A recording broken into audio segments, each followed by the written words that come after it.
In today's video, you will know about 4 TikTok hidden features you might not know, since you installed the app. So, if today is your first time coming across this video, please consider subscribing to this channel, and turn on the notification bell to get notified when a new content like this is uploaded through this channel. So, let's begin today's tutorial.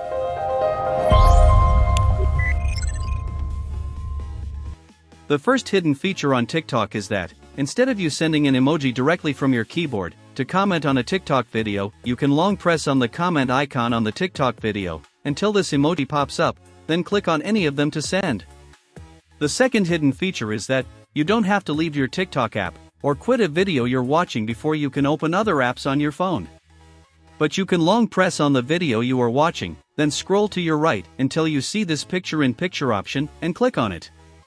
By doing this, the video will pop up on some side of your screen, so that you can do other things else on your phone. The third hidden feature is that you can make videos to auto-scroll on TikTok after a video you are watching is done playing. By long pressing on the video you are watching, scroll to this side until you get to this icon and click on it.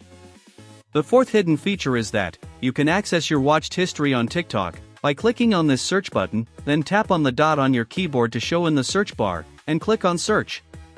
Now, click on this View Your Watch History to get to all the videos you have watched on TikTok. Please, if you have watched the video to this far, consider subscribing to this channel, give this video a thumbs up, comment, and share to others.